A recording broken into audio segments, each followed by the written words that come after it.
Initially, key urban centers like Dublin, Waterford, Limerick, and Cork were established by the Vikings from the 9th century, functioning primarily as vital trading ports. These Norse settlements became the earliest significant towns, introducing urbanism and minting the first coins to Ireland. However, the true expansion of the urban network followed the Anglo-Norman invasion beginning in 1169. The Normans fortified and expanded the existing Viking towns while establishing numerous new walled market towns like Kilkenny, Galway, and Clonmel across the landscape.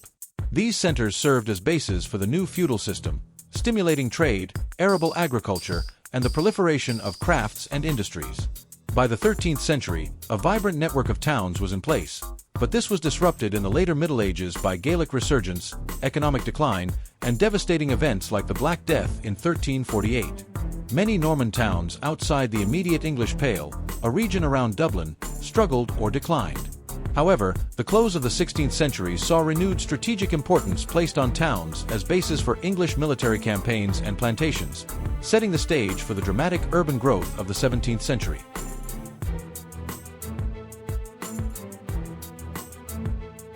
The 17th century began a new era of Irish urban growth, driven largely by English plantations which established new strategic and commercial towns, particularly in Ulster, e.g., Derry/Londonderry. The restoration of order following the Cromwellian period accelerated economic development, turning several port cities into major trading hubs. By the 18th century, Dublin had become a metropolitan capital of European standing, second only to London in the British Isles, with a population that grew nearly tenfold from the late 16th century.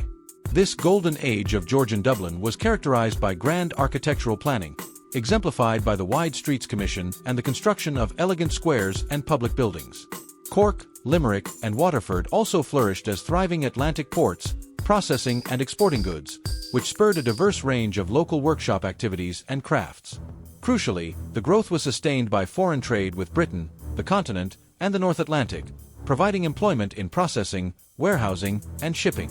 The 19th century brought significant change with the Act of Union, 1801, which saw political power shift from Dublin to Westminster, leading to a decline in its social and political status. However, the century also saw the rise of Belfast as Ireland's powerhouse. Its rapid growth was fueled by the Industrial Revolution, specializing in linen manufacturing and shipbuilding. The mid-19th century Great Famine, 1845 to 1849, decimated the rural population, but contributed to further, though often miserable, migration to cities, exacerbating urban overcrowding and poverty.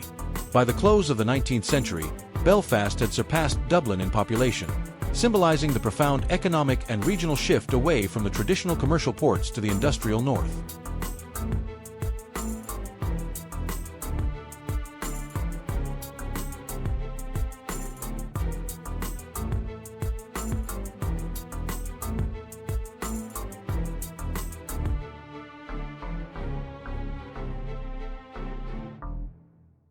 At the beginning of the 20th century, Belfast remained the island's largest and most industrialist city, driven by its massive shipbuilding and linen industries.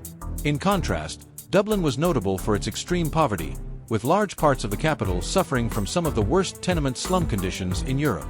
The Revolutionary period, spanning the 1916 Rising, the War of Independence, and the Civil War, 1919 to 1923, severely disrupted urban life and physically damaged key city centers, particularly in Dublin and Cork. The establishment of the Irish Free State in 1922 led to a geographical split, with the 6 counties and their industrial centre, Belfast, becoming part of Northern Ireland.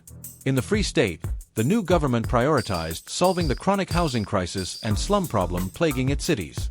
Major urban legislation and state-aided programs from the 1920s onwards drove a massive effort to build local authority housing. This led to the rapid development of new, planned working-class suburbs like Marino in Dublin, which dramatically reshaped the city's outward boundary. The population of Dublin City experienced notable growth, rising from approximately 305,000 in 1911 to over 470,000 by 1936, reflecting continued migration from rural areas. The 1930s saw the government shift its economic policy toward protectionism, focusing on developing indigenous industries, which further concentrated workforces in urban centers. Despite these efforts, urban expansion in this period was mostly characterized by the demolition of central tenements and the creation of lower-density suburban housing, shifting the population rather than dramatically increasing overall numbers compared to the rural decline. The post-World War II period saw Irish cities enter a phase of planned expansion, driven by major planning legislation and the motor car. In the Republic of Ireland, the Local Government, Planning and Development Act 1963 was a landmark law that formally introduced modern planning control and development plans for the first time.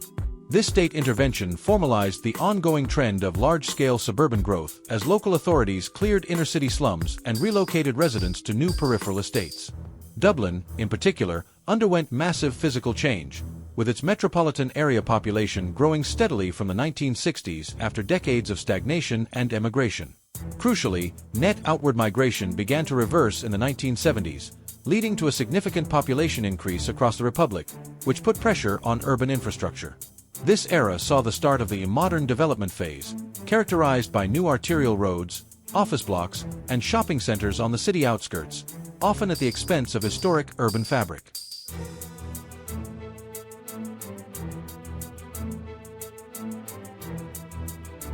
The 1980s began with Irish cities, particularly in the Republic, facing economic stagnation and renewed emigration, challenging their growth prospects. This trend dramatically reversed in the mid-1990s with the onset of the Celtic Tiger economic boom, which became the single most powerful driver of urban change. The massive influx of foreign direct investment, FDI, especially from U.S. tech and pharma companies, transformed Dublin, Cork, Limerick, and Galway into cosmopolitan hubs for high-value services. This wealth fueled an unprecedented construction boom, leading to rapid commercial and residential development, infrastructure projects like the Lewis Light Rail in Dublin, and significant urban sprawl. The period saw a historic reversal of demographic trends, turning Ireland from a land of net emigration into one of net immigration, massively increasing the population and diversity of its cities. Following the 2008 financial crisis, urban growth slowed considerably, with a property crash leaving behind unfinished, ghost estates on the fringes of many towns and cities.